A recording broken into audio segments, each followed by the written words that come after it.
mbokk yi nuyu naa leen gën gi nuyu warmal naa leen di sàkku ci yéen ngeen ñaanal ñu jàmm jooju ñu ngeen koy ñaanal ko képp kuy nokkee ci réew mi kulluhum nag ñu ngi ko koy ñaanal waaye duñu fàtte mukk ñaanal way daw li suñu borom teer leen ngeen gaajana oyofal suuf seen kaw mali seen kaw képp ku tawat yàlla suñu borom fëgg yaram yi fëgg bopp yi def ci poos yi dara ngir ñu mën a jënd ordonnance waaye duñu fàtte mukk ñi nga xam ne nattu dam na leen ba caabi féete leen ginnaaw ñu ngi leen di bàyyi xel saay su ne waaye di leen ñaanal suñu borom génne leen fa teg caabi seen loxo ñuy tëj di tijji saa yu leen soobee siyaar nañ leen dal leen jàmm ci musique qualité la qualité dans la musique tey nag lii wuyoo turam la ñuy waxtaanee mooy lan mooy musique mbokk yi lan mooy musique moo ñu yóbbu ci plateau bi dinañ ci ànd ak artiste dinañ ci ànd ak journaliste communicant présentateur acteur culturel waaye dinañ ci ànd ak sama consultant bi aussi nga xam ne chaque jour dina fi nekk moom waxtaanee ñu benn pàcc boo xam ne jël nañ ko ci li nga xam ne moom mooy musicalité ci format bu bees bi waaye kenn du waxtaanee musique te ñàkk koo démarrer ak musique damay bàyyi artiste bi nuyoo artistiquement ma doog leen a présenté ñi wër plateau bi.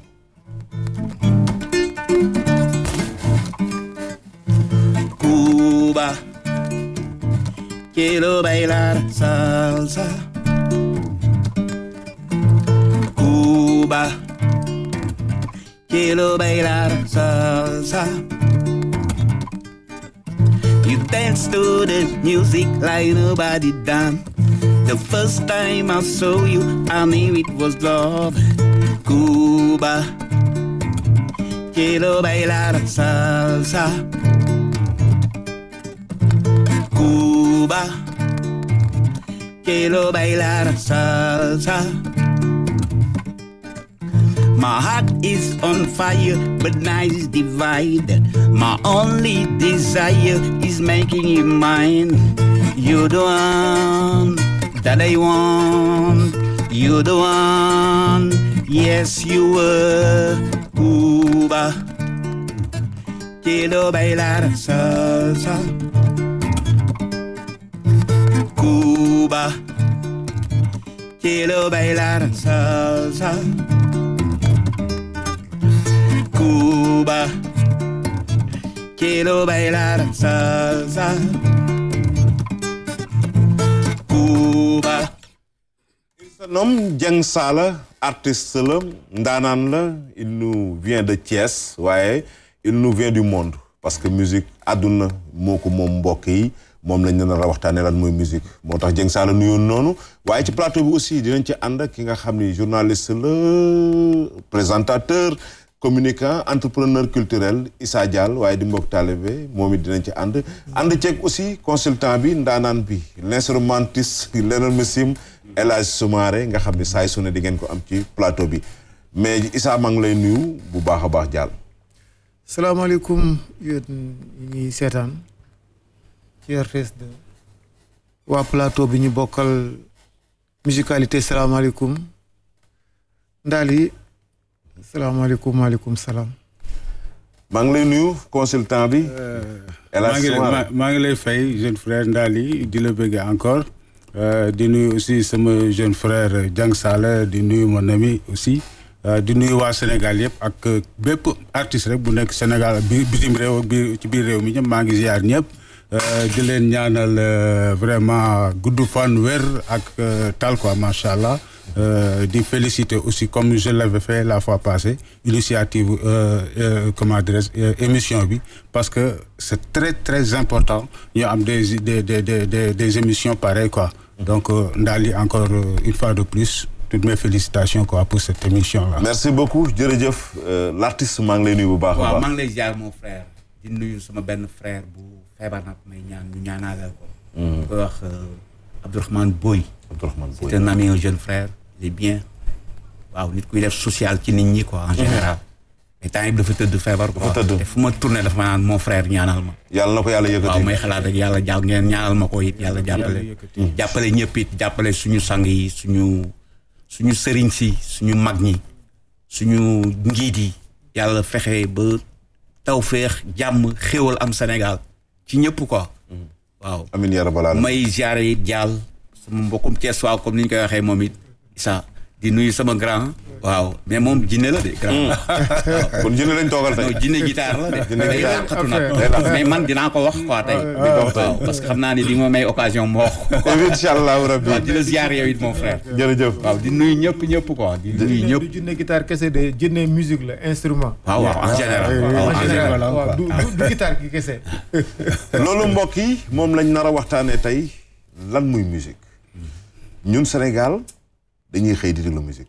judd di ko déglu am ku ci nekk génération bi nga tombé lu la bercé mais tey baax na ñu xam lan muy musique su ma ko laajtee ci question comme quoi comme noonu ñu bëri nañ ne waaye mais daal lan lay laajte nii mais c'est vrai lan muy musique dañuy déglu lan la lu ko tax a jóg lan la mooy rôlam ci société bi quels sont ses bienfaits ses méfaits ban impact la am ndax dëppoo naag lu bëri parce que on est africain on a nos réalités am nañu ay religions traditionnelles mais am nañu ay religions yu xam ne ñëw nañu wàll si ba ñun ñëpp juddu ci màgg ci ndax dëppoo naag moom coow li bëri ci lool ba léeg-léeg ñu fàtte ni ki nga xam ni c'est un acteur nekk dans la musique mbokk mi dañ koy xaw a génni sax ci diine léeg-léeg ñu marginale ko société bi dem nañ ba am perception wu ne artiste moo sañ a sol lu ne ba suñ ko solee ñu ne non artiste la sañ na ko est-ce que sañ na ko loolu beneen débat la mais bëgg naa ñu bokk tey xamandoo lan muy musique moo waral ma invité fi ndaanaan yi néew na li nga leen di gis ci plateau nag ñuy wax rek nay ni moo tax ma indi leen pour ñu waxtaanee ko El Hadj su ma doon laaj ne la comme sénégalais lambda bi toog nii di seetaan lan muy musique. C'est une très bonne question. D'ailleurs une question boo xam ni dafa raar nga dégg koy poser question boobu quoi. C'est un grand plaisir vraiment pour de m'avoir posé cette question là quoi. Donc bon musique ni ma ko mën a tekkee pour le moment. mooy que musique c'est la vie. mooy dund. pas dund rek. mooy vie. mooy dund mooy vie quoi. Parce que sans la vie je pense qu'il y a rien quoi donc ce qui est plus important dans ce monde-là c'est la vie. Donc mënuñu wax vie sans pour autant que ñu wax musique. Parce que ni ma la ko mën a misaale mooy que musique bon boo ko tekkee mooy bruit son. Tout ce qui bouge lépp luy yëngu rek. musique la ci musique la bokk quoi. te boo xoolee doomu aadama ci boppam boo dindee musique bi ci moom rek. Ce qui veut dire que dundatul. moom nit ki ci boppam dafa musique. musique moo koy dox. parce que tout ce qui est son musique la. waaw boo xoolee xool bi cardiaque bi. battement yi waaw. da lay yóbbu ci ay pulsation waaw. boo xoolee ni poumon yi di pomper air bi. muy dem di ñëw. son la c'est la raison pour laquelle que suñu mbokk médecins yi sax am nañ benn instrument boo xam ne moom la ñuy teg di déglu lan la ñuy def dañuy il écoute. Instrument d'écoute la pour xam ba xam son bi cœur bi mi ngi battre normal ba xam poumon yi ñu ngi pomper normal. C'est la même chose ak un métronome. boo jëlee métronome instrument la buy mesurer le temps. parce que musique bu mu mën a doon rek fa mu nekk ci temps. waaw soit mu nekk mesure de 2 temps mesure de 4 temps mesure ça dépend 3 etc. Donc bu ñu nee musique en globalité musique c'est la vie. te loolu bu xasee ba fay ci nit ki rek mooy que nit ki dundatul. te boo xoolee li ñu entouré li nga xam ne mooy l'univers adduna bi ci boppam c'est le son. parce que ngelaw gi géej gi buy taw les tonnerres tout ça c'est du son. waaye communication. Donc un monde sans son. un monde sans son ou une ville sans son mooy que y a plus rien n'existe là-bas. amul âme. amatul âme. foofu laa bëggoon digg sax yow da nga dangereux toi aussi parce que boo xoolee yàlla suñu borom du créer comme artiste bi ni muy créer di modeler avec ses mains di defar quoi yàlla danaan kun nekkal loolu nekk li mu bëgg mu nekk donc ruu am mësoo gis médecin bu la ni mooy xol bi wala mu préciser la mooy foie wala mooy kenn xamul fu mu nekk lan moo tax parce que mënoo ko gis nit mënu ko gis mënoo ko làmb daj ko c'est comme la musique mënoo ko gis mënoo ko làmb daj ko loo yëg la waaw loo yëg la mais verbe la aussi quoi parce que yàlla kun il donne l'existence de vivre d'être loolu nekk loolu dund waaw parce que nee nañ bu mu dafa bind suñ maam Adama wéer ko ay ati at après Awa après il les a donné l'ordre de vivre d'exister de s'animer quoi waaw mais du organe bu nekk ci biir nit wala truc donc on peut dire que sans le son rien n'existe avec le son la musique existe tu vois donc son musique mën nga ko décrire ci côté foofu il y a plusieurs sortes de musique ça dépend ci musicien bi moom forme musique bi nga xam ne moom la jël intention pour def ko. non loolu dinañ ci ñëw après. pa yaa ngi partagé li mu wax mais c'est au-delà de ñun li ma jàppoon musique c'est très profond. non mais musique boo ci bëggee indi boo ko bëggee tekki dafa am taxawaay booy am fan nga koy tekkee ak kan moo koy tekki. ndax ñun africains yi ni ñuy tekkee musique ak nasaraan bi ni muy tekkee musique du bokk. Au plan pédagogique, par exemple, la musique, c'est l'art de combiner les sons de manière à l'oreille. Ça, c'est la science. Ça, c'est la science. Moi, Dieng Sala, on a composé ben son, on a xam ñaata mesure lay def pour def premier ñaata kii lay def, ainsi de suite. On va lui dire batteur boy def ko ci ben 120 wala def ko ci ben ainsi de suite. Ça, c'est les techniques quoi. Les techniques. Ouais, les techniques, ouais. Ça, c'est la science. Mais boo ñëwee ci un Africain, musique du dara du lu yëg-yëg. musique yëg-yëg la bon bu nekk yëg-yëg ba pare maintenant dafay wëlbatikuwaat nekk un outil de transmission. parce que avant les suñu maam yi déjà communiquer par le biais voilà foofu laa bëggoon c'est un outil de transmission. xam nga ki nekkul dara su nekkee li muy njëkk a def mooy son. yàlla def li muy def ca kunja ndax il est le seul créateur. tous les restes sont des transformateurs. mooy musicien yi xam créé lii créé wu ñu c'est le seul créateur c'est Dieu. voilà ce que dit le tubaab. le tubaab dit que rien ne se crée, tout se transforme. c'est pour mettre en évidence quand même doole yàlla. moo tax il est le seul créateur. mais liir bi ñu am bu juróom-ñeenti weer. bu juddoo lu muy njëkk a def. jooy waay. c'est un son qu'il aimait. son lay joxe. c'est pour donner un message. ñëw naa maa ngi dund. de la même manière ñi nga xam ne sont des artistes musiciens des artistes ci yeneen dimension yi même bu ñu utiliser wul un instrument classique yi ñuy xam ni ils utilisent des instruments yoo xam ni j'allais dire naturels si vous me permettez le terme pour émettre du son et la somme de ces sons mooy nekk li ñu tuddee musique la parole est une musique. chez nous en Afrique maa ngi gis léegi El Hadj mi ngi wax ni pulsion wu kër yi mais man mii di wax fii mu nekk ni j'ai fait de la musique. ki nekk ci atelier am di tëgg di defar benn illeer di daaj mi ngi def musique. oto bi daw mi ngi def musique. ki dëbb mi ngi def musique. ki nga xam ne mi ngi ainsi de suite les exemples sont multiples. da nga ma bëgg a dëggalal la waykat ba waxoon ne musique wax ju neex buñ suukar la. waaw mën nañ ko jàppe noonu artistiquement. artistiquement mën nañ ko jàppe noonu mais fi ñu ko mën a téye te nga xam ne àdduna wërngal këpp dañ ciy mànkoo mooy musique c'est un langage universel. soxlawul nga ni séeréer la wala nga ni anglais la wala nga ni jamaïcain la pour que waa ji li muy wax à travers la musique bi nga xam ni scientifique la mooy bi ngeen di def nii nga mën ko comprendre su ma toogoon nag tey benn chinois di wax du ma comprendre mais il suffit ma jël sama guitare wala sama xalam wala sama guitare jouer benn son mu yëg ko c'est pour revenir à la ci li ñu doon wax ni musique yëg-yëg la. ndax loolu ngay yëg booy jouer. ak ndax partage nga seen définition bi ñuy wax. non ñoom parce que mun naa ni wax nañ lépp quoi. non da nga ci dolli des na mais comme ni ñuy wax définition de la musique ñun bi ñu koy jàng dañ ñu naan la musique comme ni mu ko waxee c'est l'art de combiner les sons d'une manière agréable à l'oreille. Et cet art est destiné à à aimer ou à xaw bon. waaw bëri na ay mbir mais au fond la musique comme li ñuy wax c'est un art man bon loolu laa ko gisee quoi la musique art la quoi. art la comme théâtre comme cinéma comme. waaw mais loolu aspect genre par exemple ci contenu tey bu ñu doon wax ci àdduna société bi lii ak lii la.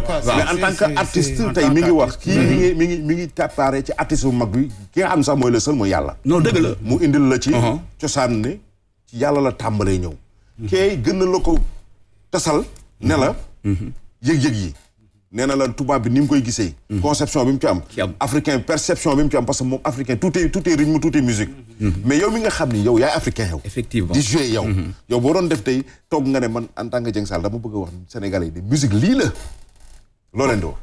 bon ci ñoom rek laay sësu parce que ñoom li ñuy wax dama ci d'accord à 100%. surtout grand El Hadj ak Issa li ñuy wax nii yëpp. man ci loolu laay tënku. parce que man lu ma def rek wala lu ma créé naa ay musique yu bëri. non pas léegi nañ bàyyi créé. mais lépp non dama lay wax créateur moom mooy yàlla léegi. non dama lay wax transformé. dama lay wax ni loolu boog ma jël noonu. loolu ma yàlla jox loolu ma yàlla jox ma transformé ko génne ko. comme ni ma ko waxee ci yàlla la jógee. parce que du lu ma créé nii rek ah. non dafa ñëw nii ci man ma xam ni kon lii yàlla moom ko jox. c'est ça loolu nag man loolu laa sentir ma ni fii de c'est nice. ma génne ko. keneen déglu ko ne ma mais yow lii dafa neex lii kii mais morceau bi nice na defal ko. kon du ñëpp mën a nekk artiste de.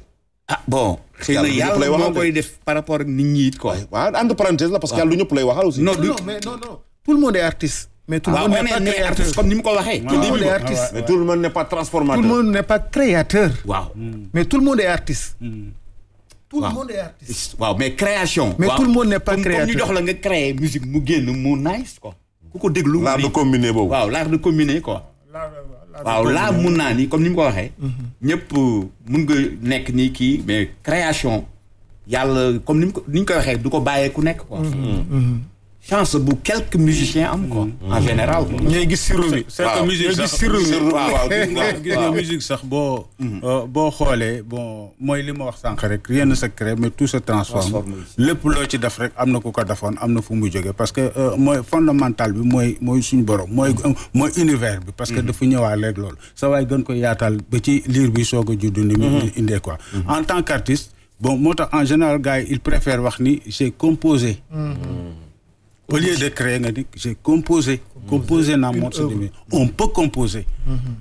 mais seul le créateur qui peut créer. parce que l'artiste ci boppam moom day àgg ci niveau. xam ne moom mi ngi def ay mbir. mais li koy inspiré gën a fort lii muy def. voilà. moi je vais te donner l'exemple d'un artiste que tout le monde connaît Baaba Maal par exemple. avec qui j'ai travaillé pendant plus de presque 20 ans. parce que 2007 ba léegi ñi ngi ànd à travers le monde mais bu ñu toogee di waxtaan souvent d'ailleurs guitare am il est absent. Baaba Maal quand il a sa guitare il est absent. mais absence boobu da nga noo koy déggee. mën na waxtaan ak yow. donc physiquement mi ngi toog. mais brain bi mind beeg xel meeg yooyu. mi ngi dans le Fouta. mi ngi sur les bords du fleuve. mi ngi feneen et c'est à partir de ça que lay amee li ñu tuddee inspiration. pour def li grand bi di wax léegi composer. et dans la composition bu fekkee ni am nga benn seetlu bi. di nga gis pël bii daw. di nga gis kii sàmm. di nga gis environnement Fouta ainsi de suite et c'est rare chez des artistes fii en Afrique au Sénégal particulièrement dinañu composer pour l'ambiance mu xumbuta dagan comme ni ñu koy waxee mais mënu laa yóbbu ci benn environnement du la delloo biir Jolof du la delloo biir Linguère du la delloo biir non alors que je donne l'exemple de Baaba Maal et ceci a donné inspiration comme un groupe comme bu tudd waa Suuxat on a créé ce qu'on appelle le Kandang Groove on a mis en place un concept bu tudd Kandang Groove mooy lan mooy li grand bi doon wax léegi parce que kandang musique la africaine sénégalaise moom la jigéen ñi def fajar bu ñuy dëbb. et c'était tamit un outil de communication. de communication moo njëkk portable moom laa lay wax nii parce que ci musique boobu. lañ doon wax waa kër gi njël jot na jóg leen dem ci tool ya. bu ñu dëbbee ba kandang ci la góor ñi di génn dem tool ya. bu ñu demee ci tool yi aussi dafa am façon tëgg bu ñu doon tëgg pour wax ni waxtu lekk jot na même jigéen ñi bu ñu xuloo ci biir kër gi dina am façon bu jigéen bi tëggee di nga xam ne gaarwaale seen biir ak ñoom ami kolle ak ko mënoon voilà et de la même manière da nga doon gis ni bu buur musaana toog soxla am na nu ñuy waxtaanee am na bu xew musoon am ci dëkk bi am na lu ñu doon c'est pour revenir un peu à la définition de la musique vue par l'Africain le Sénégalais. mais dolli ci sax même la naissance des junjun. voilà waaw loolu bokk na ci seen taarix ci communication la woon. wala kandang bi nga wax noonu. parce que nous on dit kandang groove ah. waaw mais kandang. kandang dafa am fu ñu ko daan defee. kandang dañ ko daan defee ci walandu. walandu mooy parce que famille boo gis dina am place boo xam ne fa la jigéen ñi di tase pour wal toujours fa la gën yi di tege. pour ñu kii chaque fois soq ka wal toujours nu mu tëddee ginaar yeex kii fa la ñuy ñëw di lekk si. loolu la ñuy wax walandoo googu. mais gis nga ñi daan wal xam nga ñi en Afrique au Sénégal gi ñu xam ñi daan wal dañuy nekk des njegemaar du nekk des vieilles daal. njegemaar yi ñoo doon wal. mais njegemaar yi bu ñu mësaa di wol dinañ wol ba à un certain moment dañuy kàndang. kàndang boobu c'est ay rythme la. day dem ba former benn rythme d'ensemble boo xam ni. mën nga ko sax fecc. dina dem ba ëllëg ak si biir da ngay gis ñoom bu ñu leen mayee ñu sëyi di nga gis ku tëdd ba guddi. gorom nekk ci diggante war a wasin day daal di gën teg ci digg ëtt bi sotti ci dugub 3 heures du matin rek dóor. gis nga bu dóoree day retentir dem ba ci yeneen village gis nga jigéen ju ko dégg guddi da nga boo doon wax sax da nga di jaay déglu ñu ni tekk di déglu mais gis nga bu ñu tëbbee de loin dina xam ni lii annonce la. message. communication lay doon boo xam ni moom dina xam ni kat kii day mi ngi annoncé ni sama doom peut-être yaa mucc na wala mi ngi waaj a mucc ci guddi ga leen koy takkal fas. Elage pour yokk la ci dama la ci yokk ci foofu ngay waxee parce que loolu ba tey ci xëy na dañ ci ñëw ci dimension rôle musique bi la gis nga da nga doon nekk jigéen comme ni nga mu wax toll ci sa weer ne ko mag ñuy waxee mais xam nga lu ñu doon wax xam nga fii da ngay def jigéen ñu lay wax demal sport booru géej ak yooyu dañu jox gën ak kuur ngay kandang physiquement sport la woon aussi li nga doon def aussi doo dëbbee n'importe comment et n'importe quand amoon na heure amoon na une façon boo ko doon defee parce que y avait un message à véhiculer à travers loolu nga doon def kon soo leen déggee mooy tout ce qui est vie et musique et son tout ce qui est son et musique donc tout ce qui est musique doit être message. Oui, on peut dire ainsi. On peut dire ainsi. Sauf que mën nañ ci yokk ni tout ce qui est son et musique quand est-ce qu'il est travaillé. non dinaa ñëw ci techniquement mais c'est que man dama bëgg parce que li nga wax léegi moo ma ci indi mooy message yi parce que li nga wax yëpp am na message bu jàll. musique message la toujours.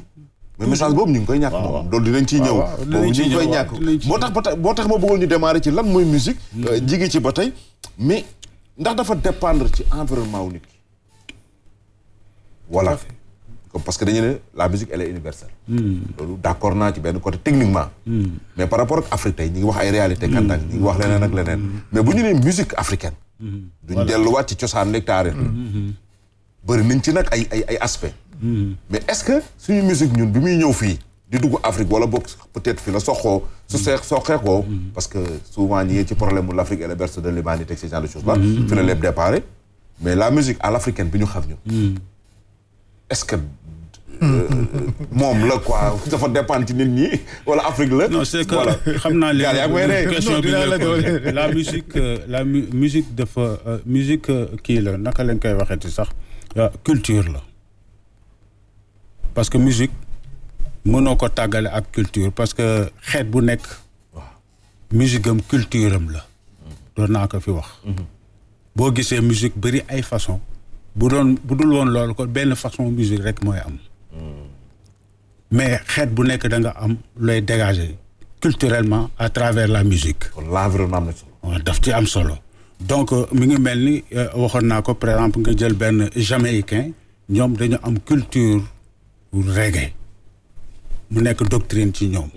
boo jógee en France nga dem ci seeni cosaan valse tango bossa nova swing ay yooyu seeni xeeti musique la bu ci nekk culture la cosaan la ci ñoom dafa am lu muy signifier mais boo ñëwee en Afrique nag l'Afrique est rythmique l'Afrique c'est le rythme waaw donc bu ñuy naan le rythme caractérise la musique africain bee tax ñu koy wax. africain bi ñoo koy wax l'africain a plus de rythme ñoom sax ñoom xam nañu ni ñun on est plein de rythme boobu daf lay dugg à partir de boo commencé taxaw rek jàng taxaw rek sa yaay da lay commencé di tàccu nga gis muy jóg di fecc di kii. waaw mais war nañ leen laaj loolu tamit. lan moo tax liir bu commencé tox rek fecc lañ lay njëkk a jàngal. waaw parce que nous sommes des africains. mais jàll fecc la de. non rythme parce que non la personne l'individu l'homme est animé par le rythme mooy li ma doon wax. nit ci boppam il est animé par le rythme en commençant par pulsation cardiaque am. rythme bi daw ci moom. tu vois loolu moom surtout en Afrique on a le soleil aussi quoi. Ce qui fait que bon l'Africain il est plutôt rythmique que mélodique. boo demee ci pays nasaraan yi violon mooy seen instrument bi gën a yàgg. particulièrement sax mais les asiatiques. waaw les asiatiques tu vois ñoom ils sont plutôt mélodiques. mais l'Afrique c'est le rythme. waaw parce que boo xoolee percussion par exemple fii dañuy wax ni mais origine percussion du woon géwél yi rek origine bi dafa commencer ci les bûcherons ci bûcheron la commencé waaw ni ñuy goree di dog. waaw àll bi di dagg àll bi. waaw coup yi dafay dem bay retentir former un rythme. Ils ont eu l'inspiration de prendre des bouts de bois et de jouer sur les troncs d'arbres avant que ñuy forcer. moo tax mais nekk est-ce que yaa ngi ci même kii bi ak moom. benn légère différence ci analyse boobu quoi. waaw parce que quelque part da nga ni dañuy wax la musique elle est universelle. waaw bon foofu il faut ñu am lu ñu ci bàyyi xel. la musique elle est universelle dans sa dimension scientifique encore. parce que bu ñuy wax convention bi moo tax ñuy wax. do ré mi fa sol la si do ak musique àdduna yëpp foofu la donc la musique en ce sens elle est universelle mais musique du benn ça il faut aussi que ñu xam ko mi ngi koy wax sax ci boo xool li mu koy faram-fàcce nga gis ni kon musique tubaab bi musique chinois bi jamaïcain beeg ñooñu c'est pas du tout la même chose alors cette culture là bi ñuy wax dafa am expression bu ciy génne une expression artistique bu ciy génne expression boobu moo tudd musique xam nga fii ci Sénégal gii rek waxuma sax tubaab bi fii ci Sénégal diggante Cap-Vert ak Njàmbur ak Waalo ak Casamance ñaata xeetu musique moo fa am. bari na lu ko waral waaso yu bari. mooy environnement bi muy wax léegi. c'est-à-dire fi nga gimmee maanaam fi nga juddoo màgge fa dafa am lu ko caractériser soo demee ci lébu gi géej gi la. gaal gi la joow gi la. yooyu mooy feeñ ci seen musique parce que mooy seen immédiat. ba ci seen fecc sara ciy feeñ. l'environnement se détermine l'homme se détermine par son environnement. loolu day fekk donc foofu musique ni nga koy jàppe dafay nekk benn identité. ci bi muy door mi ngi koy wax naan musique bi mooy c'est l'âme d'un peuple. alors ce peuple là dañ ko caractériser par un ensemble de choses. muñ tudde ko culture am. mais bu waa ji demee nag ba tudd Dieng Saala. daal ni man séeréer la ñun kat mbilim la ñu xam. mbilim nii lañ ko doon tëggee jamonoy nawet la wala jamonoy na mu toog ci ruqam. instant boobu mi ngi créer à part de sa culture ce qu'on appelle aujourd'hui la musique. et musique boobu tey lay jël nag mu ni gamme pentatonique laa koy jouer parce que ñun séeréer si dañuy déggee ainsi de suite même morceau bi. nga jox ko jamaïcain bi mu yóbbu ko ci beneen dimension. parce que li muy yëg la fi muy dund la. donc c'est pour dire un peu que je suis c'est vrai d'un côté en phase avec le grand mais d'autre part pour dire à Ndali que la musique il faut que ñun africains ñuy taxaw di déglu di dégg. moo tax ma bëgg émission bi di demee nii ah. parce que dañu am sa problème ñun. ñun dañoo am problème parce que Youssou Ndour problème boobu. quand Youssou Ndour fait son album Live TV. il te dit musique amul frontière. mais pourquoi musique amul frontière lu tax kon ñuy wax musique tubaab ak musique anglais ak musique kii. c'est une question. ci perception bi la peut-être. voilà justement quand tu parles de perception donc yaa ngi indi benn cadrage. mais baal ma ñu à la base elle est religieuse. à la base. lu d'accord nañ ni musique à la base elle est religieuse. ci tubaab beeg ci ni ku ñu keeg même bu dee religion traditionnelle la fii ak leneen bokk na ci li ñu ko gën a utiliser woon ci jamono ju njëkk ci religion. te ñun Afrique dañu bëri religion am nañ benn bi traditionnel la suñu aada am na ci boo xam ne mooy bi ñu jël léegi l'islam bi christianisme bi animisme bi yéen noonu est-ce que ànd nañ ci à la base religion la musique parce que tey même boo demee ci gospel bi boo demee ci lee est-ce que ànd nañ. musique ak religion. waaw. waaw mais musique lépp. loolu bëri na ci de. musique déjà xanaa mën nañ ko moom. non gis nga musique. musique lu mu àndul rek. loolu day am lu des ci loolu. moo tax ma commencé woon ak yow. ne la musique mooy sans la musique. la vie rien n'existe la vie n'existe pas. mooy base bi quoi parce que bu ñu nee musique c'est le son.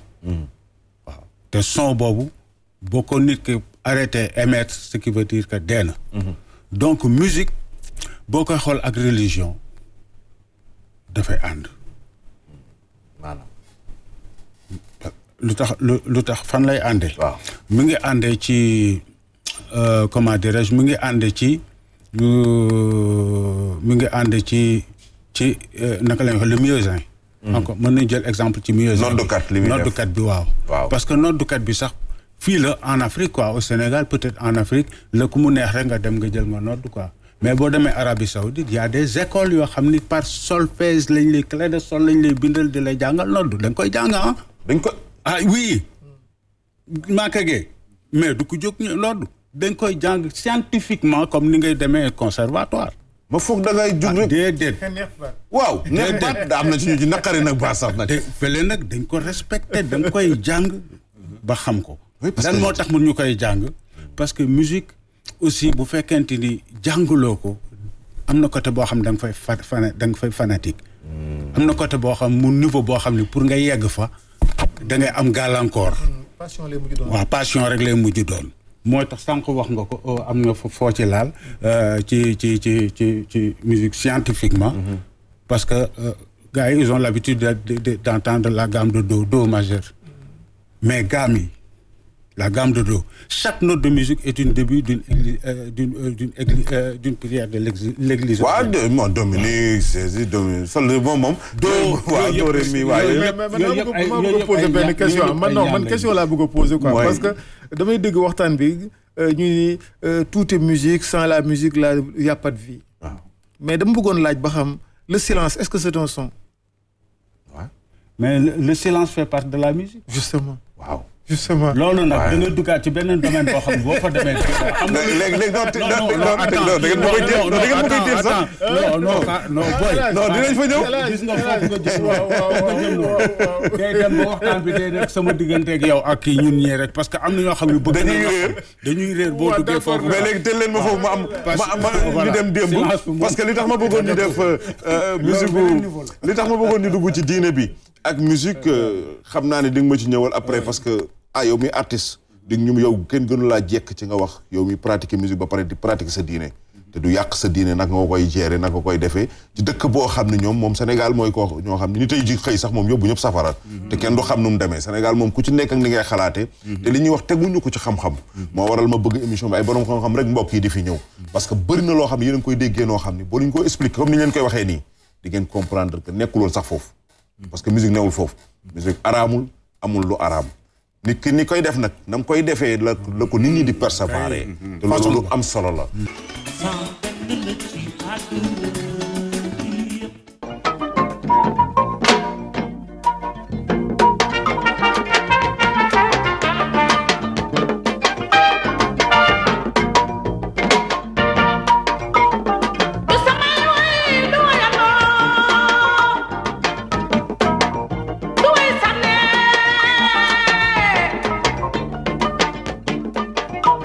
ci dëkk way xam la mu doon borom xel yaa ngi ni gàññe kenn déglu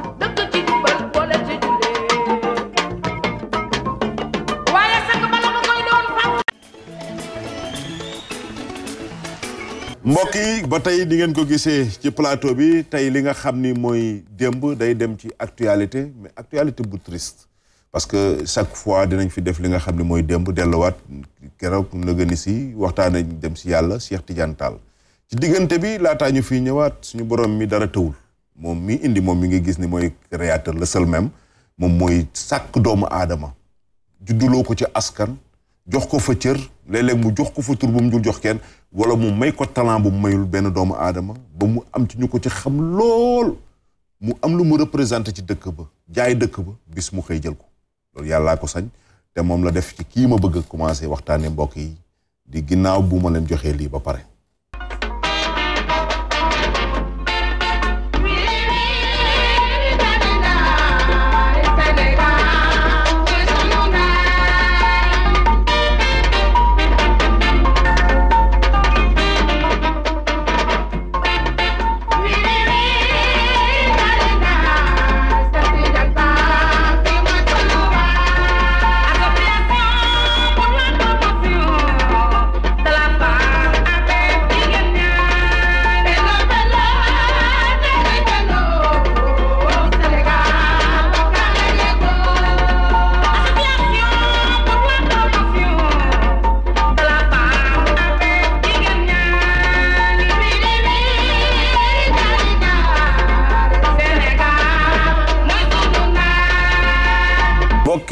ki nga xam ni mooy Ajaratu Dial Mbaye moom la suñu borom jëlee fii ci weer wii moom moo ko sañ ndax mooy joxe bakkan moom rek mooy sañ di jël bakkan saa yu ko soobee di ko jaal askanu Sénégal gépp di ko jaal mbokki Tiwaawan waaye di ko jaal suñu bopp ndax mi ngi juddoo foofu noonu 1949 la gane si àdduna kii di Ajaratu Dial Mbaye tàmbalee way def ko ni ko mag ña daan defee nag ci bu njëkk ba mooy ci cérémonie yi ci xew yi ci mbapat yi xam nga ba dafa am tur ci jamono jooju ci Tiwaawan loolu indi ko Dakar mu continuer ko ci xew yi waaye mbokk yi lii ñuy wax destin suñu borom fu ko neex la koy jaarale Ajaratu Dial Mbaye way na ba 1988 ci mbapat yi ci xew yi ci takk yi ci ngénte yi te ñu bëri xàmmeewuñ ko waaye baat bi ñu ko doon dégg am ci koo xam ni doom la ci moom waaw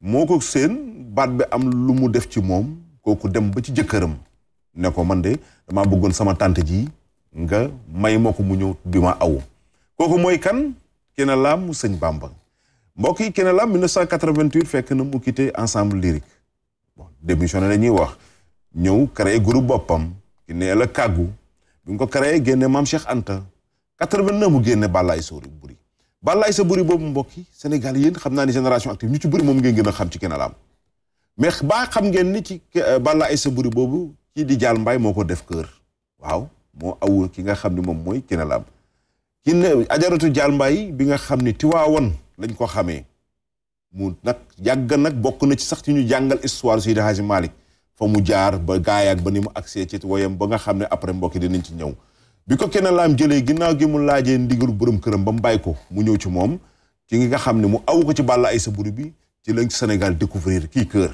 pour wax la mag ñi ñu amee woon oreille musicale ña ngay lijjanti woykat bi waaye ña ngay naan ñee aw ñan lañ ca la feeñee kii di suñu maam ji di El Hadji Mansour Mbaye bu digale ko boole ko ci ñu doo boole ko ci ba ñuy inauguré mbokk yi Dial Mbaye fii la jëkk presté fii studio bi ñu toog waaye bi ñuy inauguré RTS bi nekk centenaire ci la Dial Mbaye njëkk a feeñ ci télé en tant que waykat buy taxaw di way mu ñëw fent fa benn way woowu mooy Faa Wadd Wele mi ngi ko jëkk a fente biir RTS moo tax Dial Mbaye fu mu daan waxee ne day wax naan man RTS sama defar c'est vrai RTS léppam RTS la ginnaaw bi mu jaaree ci émission bu mag boobu di super ndaje mbokk bi yéen a ngi koy gis nii àndoon ceeg ñoom Majojo Njing gis ngeen mag ñi ni mais nag Ajaratu Dial Mbaye a précisé musul bokk ensemble lyrique déedéet musul bokk tamit Sorano loolu lu jaral leeral la waaye nag daanañ ànd ak moom ndax ñoom dañoo defoon benn xam nga ko su ma nee leen Kiné Lam moo tax mu feeñ dina paradoxal ñu bëri jàppoon nañ xëy na dafa amoon concurrence déedéet Kiné Lam ma tax mu feeñ ci Balla Aïssa Boury la feeñee waaye bi muy ñëw nag di woyu boppam Faa Wadd Wele Faa Wadd Wele bi li tax ma ciy taxaw mbokk yi premier album moom première cassette laay wax jamono ji cassette la kan moo ko financé woon Alaaji Aly Ndiaye d'ailleurs woy na ko ci biir foofu sax benn woy Alaaji Aly Ndiaye boobu mbokk yi li tax ma taxaw ci tur boobu mooy papa ñoom Aziz Ndiaye bi ngeen xam ñoom Baye Ndiaye dinaa ci ñëwaat ci fin bi pourquoi parce que bi mu ko financé mu génne loolu teg na ci ay cassette Bakary Dara Maan teg na ci ay ziar teg na ci yu bëree woy na ay woy yu bëri ba 98 bi mooy pelloom yëpp Ajaratu Dial Mbaye mi ngi koy doon def ay tournée nationale mais nag à préciser aussi que ni premier voyage u Ajaratu Dial Mbaye avant muy siw mi ngi ko def ak Super Jamono boobu ñu ngi demoon fi nga xam ni moom mooy fële na la ca njaareem clip bi ngeen di gis mooy fuural tey mbokk yi dinaa leen wan ne yéen ñi juddu jamono ji am 20 ans 25 ans maximum seen koñ monument yi ngeen di romb noonu yu ci bëri clip bi moo ko waral ak woy wi waaw ba mu génnee lii yóbbu na Youssou Ndour di mu génnee ji setal yóbbu na keneen di génnee leneen yóbbu na keneen après mais amoon na mouvance parce que ASC yi aussi dañ daan liggéey jamono ji koñ yi maire yëpp a daan bale saa yoo xëyaan di jàngi maire yëpp ngay gis ku ci nekk di nga bale sa buntu kër nit ñi dañ ko doon dund kër gu ne amoon na garab mais koñ bu nekk amoon na monument te woy wi bokkoon na ci lu joué loolu bu baax a baax muy fuural Ajaratu Dial Mbaye suñu borom jëlee na ko fi waaye laataa muy dem lan la mujjee génnee mbokk yi nga xam ne àdduna rien n'est hasard lii nii di sant borom daaru sargal borom daaru hommage bi mu defal borom daara ji di sëñ Mansour Sy lii mi ngi ko mujjee def 2012 mais kan moo ko financé waat Alaaji Aly Ndiaye moo tàmbali carrière am clip bi mujjee génne en tant que artiste aussi Alaaji Aly Ndiaye moo ko def moo taxoon mën na leen mbokk yi jàpp leen tur boobu pour wan leen neneen ñoom it ni ñu daan ànd ak seen i géer loolu ça fait partie de nous aussi démb mbokk yi tey ci kii nga xam ni moom lañ mooy Ajaratu Dial Mbaye moom lañ demoon mbokk yi jaalewaale ko Sénégal ñaanal ko nag fu mu tëdd suñu borom oyofal suuf si kaam wàcc yërmande si kaam moom ak ñam fa fekk ak ña ko fa fekk ñëpp mbokk yi hommage Ajaratu Dial Mbaye mais hommage aussi à borom daara ji mbokk yi laa leen di may ñu tàggatoo ki kii di jëmm ji que son âme repose en paix.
plateau mbokk yi ngir wéyal li nga xam ni moom lañ doon waxtaanee sànq ba tey jigi woon ci musique mais bëgg naa tamit ñu dugg ci benn pàcc mooy les bienfaits et les méfaits mais balaa ñu ciy dugg mbokk yi duñ toog ak artiste aussi te duñ doo leen ko dégg ah dina baax trop ñu am ànd ak moom tuuti kii di Dieng Saala Dieng loon nga may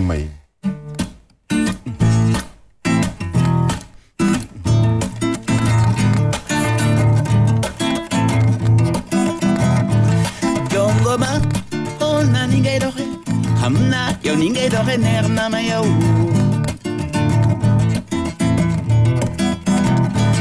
jongo ma xool naa ni ngay sey ay man ni ngay sey neex na ma bu la jéer ni jëlal yaay borom jongo ma xool naa ni ngay deme ay man ni ngay deme neex na ma yow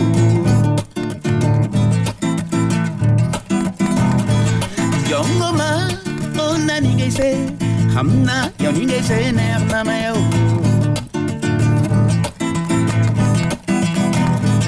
boo nekkee jigéen danga koy tane sutural ko da xamul dara jigéen tamit day muñal góor day sa njëriñ ëllëg am na suite am na suite baa ngi ci album bi mi ngi ci album bi mooy sa album bi album ba tour bi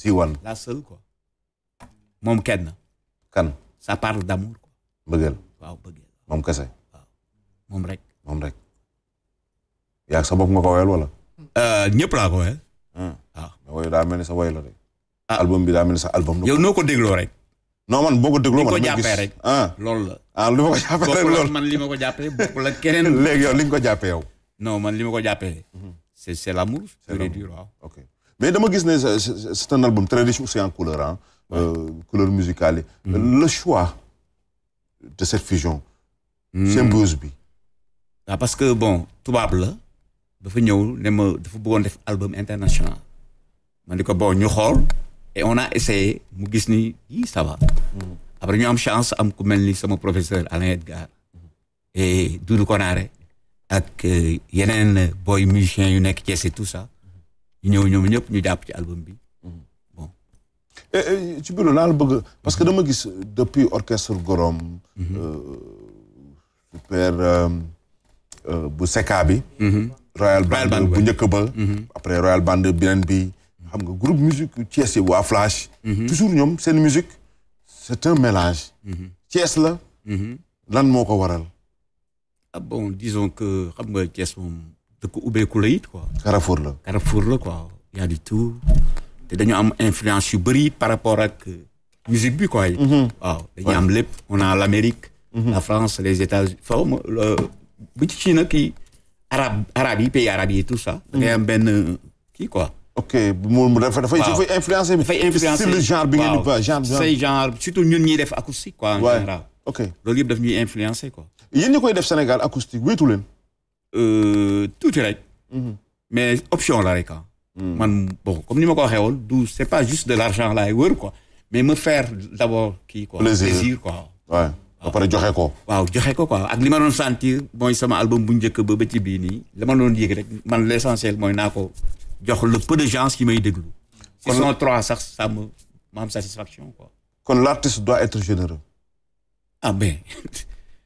mais noonu la artiste bu généreux wul amul amul Youssou Ndour lu mu créé générosité moo ko jox Baaba Maal Ismaël Lo keneen ak keneen Alias Diallo Wally mais boo généreux wul doo joxe mais nekk ci dëkk grand yi ñii ñëpp xam nañ dëkk bu mel ni Sénégal nga ne ma même bu dee 3 personnes daal di man l'important mooy naa ko jox ñe ko war a jël waaw bu dee ndaali la rek ak souvent rek kii Issa doy nañ ma ñoom nañ ko déglu bégee rek ma xam ni bégee nañ ñoom ça me fait plaisir le reste nag leneen lii ñëw rek affaire wërsëg la ak sutura bu yàllay joxe waaw ku mu ko joxul munoo ci dara ku mu ko jox nag munoo ci dara it dinaa ñëwaat ak yow léegi ndax yaay tëj émission bi benn tour 2 minutes est-ce que dina baax sax su fekkee c'est possible de continuer def ko première partie tey bii di ñëw ñu def deuxième partie ouais parce que ñu ngi may naan temps bi te déjà war nañu wax ci les bienfaits les méfaits war nañu wax ci le rôle de la musique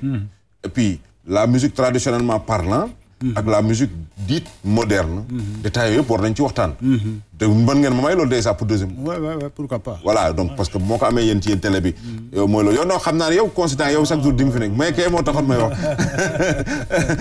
mais balaa ñoo àgg ci kii bi kan moo war a def musique. kan moo war a def musique bon bu fekkente ni fii Sénégal la bon gi ñu nekk nii quoi ñëpp a mën a def musique. ndax ñëpp ko war a def. du ñëpp a ko war a def mais au Sénégal fii ñi nga xam ne waruñoo def musique dañuy def musique par la force. par la force dañ koy def loo ci mën. mais Diallo la wax ci lu parce que temps bee wax deuxième partie moom la ñuy defaat prochainement mbokk yi prochainement. non on va dire prochainement mais xam nga man bu may dégg sax tontu daf may yóbbu ci cette musique commerciale là parce que kan moo war a def musique mais ñëpp ki def musique parce que bu ñu fàttaliku ne bi ñuy commandé ñu wax ni musique mooy cadre de transmission donc ñëpp ngi def musique. mais kan moo war a liggéey ci musique. waaw. ak parce que bu ñu àggee ci rôle bi. waaw ba ñu xam importance su musique. dinañ ñëwaat ci question kan moo ko war a def kan moo ci war a def ok en tout cas man li may jàpp bu fekkee dañoo xool suñu société africaine sénégalaise dafa may classification yu ñu tegul ci fenn nag. sama maam da doon liggéey ci garab gi ñu ne lawbe la. sama maam daan defar ay leer ñu ni tëgg la. sama maam lañ daan yónni muy dem fële wala muy jot la ñu ni géwal la. foofu lañ ko teg ni plus ni rien après ñu dem ba jamono boo xam ne maintenant. gars yi ceen ji mayen yi am na gars yi def ko joobukaay quoi naan géwal laa pour mën a kaajee pour mën a yi demee noonu bon loolu beneen débat la mais lii leer ba leer mooy foofu la ñu askanale waykat loolu moo tekki bu njëkkoon mag ñi boo ne damay wayi te ngay doomu géer wala ngay doomu ñu ni la waaye les castes doon joué waaye amoon impact waaye yu demee noonu moo tax ñu jàppoon ñooñ ñoo war a way mais buñ demee ci li nga xam ni moom mooy musique en tant que métier mais ku ne d'ailleurs tey jii ñuy wax ak yéen soo demee ci benn groupe de musique dañ ci fekk géer fekk ca lawba fekk ca tëgg parce que ce n'est pas seulement le fait de faire de la musique mais le fait de créer de la richesse le fait de créer de l'emploi de l'argent loolu moom finalement foofu la ñuy yóbbu donc ku ne mooy mbokk bi fi lañ koy yemale ci li xam waxtaan bi prochainement ngeen xaar li nga xam ne moom mooy suite bi parce que il faut ñu àggale li il faut ñu yaatal ci il faut ñu ciy waxtaan parce que mën naa ne mën nañ ci wax at mais nag am na solo ndax dina am lu bëri lu mu yee comme ni ko Dieng Saala waxee léegi même bu dee benn nit la am na importance. mais foofu da nga fay dégg tolluwaay bu sori. xam nga sunu borom bi subxanahu wa taala bi ci ñu da ngay dégg ñuy wax naan bari le barkeel le moo ko gën. mais da yàlla na nga barkeel la moo frère. amiin mbokk yi du ma leen bàyyi du ma leen wax tàggoo leen parce que prochainement rek ñoom ñooy ñëwaat. mais man dinaa tàggoo parce que dafa am lu ndaw lu mu bëgg a kii rek. parce que en tant que musicien laa wax de. waaw. il faut nga am soxna bu fort à tes côtés. ku am compréhension. boo dee góor am yërmande comprendre aussi un artiste. moo tax may nuyu sama soxna. 43 ans de mariage. macha allah. voilà soxna Awa amul morom quoi dama koy ñaanal gudd fan ak wér quoi. waaw voilà ak soxna Daba man moom sama Awa moom macha allah. ay soxna nga Awa Konaté. grand yow gëri. mayaat nañ ma tamit mayaat nañ ma mbokk yi occasion man ak sama soxna ma ni occasion wu aussi wax leen ni di ngeen ci am plateau. ñu waxtaanee l'entourage de l'artiste. voilà. loolu dina am solo ñu koy xam parce que ndeysaan léeg-léeg nit bëgg nit mais du bëgg la muy def. nit bëgg nit du ko bëggale la mu bëgg. yooyu yëpp dafay am solo ñu xam ban jigéen mooy jabaru artiste. parce que souvent ñu am benn jigéen ju ñu wane ñu ne non diw jabaru artiste la. parce que loolu accoutrement lañ jàppee ne artiste foofu la ne. dëgg la moo tax yooyu yëpp méconnaître la rek. du dara ñàkk xam la te dinañ ko waxtaanee. ñi xam dañ toog fi di waxtaan mbokk yi. ngir ngeen xam ci Dieng Saala yow la ñuy bàyyi ñu tàggatoo. avant ngay dem le mot de la fin. bon. le mot de la fin mooy di ñaanal ñëpp rek di kontaan lool ci ma fi tase ñoom grand Issa Soumaré et yow it maa ngi lay gërëm. di la sant yow sama waay nga tey quoi yaa dëgg la. di remercier aussi ñoom Papis. gars yi nekk waaw RTS Prince ak ñëpp daal. ñu nekk fii di ziare samay xarit samay am di jàmm ak ñëpp ñi nga xam ni ñu ngi bëggee Dieng Saala à travers Salier un peu partout ñoo xam ne ñu ngi may soutenir partout. waaw peut-être comme ni ñuy wax rek àddina moom noonu la sa nit rek moo la mën a taxaw. dëgg la waaw te ñoom it bon yàlla def na am naa sutura soo xam ne daal samay nit ñi ngi may taxaw wax dëgg yàlla quoi. yàlla na suñu borom yokk yàlla même fay yàlla na leen fay ñoom xam nañ man xam naa quoi. yàlla na la yàlla yokkal sutura gi yàlla na suñu borom taxaw yàlla na suñu borom yiir waaye mbokk yi yéen nit yéen ñi seetaan maa ngi leen koy ñaanal yàlla na suñu borom def ci xeli jàmm def ci xoli jàmm esprit sain dans un corps sain xol sedd kenn bonul lépp ci xel la rek na xel yi sell la rek waaw xol yëpp naaj na ndax xol yi li muy batmaat musique la rek xam naa musique positive ngeen bëgg a joxe ko xam nga léegi jàng nañ loolu mbokk yi on se donne rendez-vous jeudi prochain pour àggali ba tey ñu ngi ci musique leen sax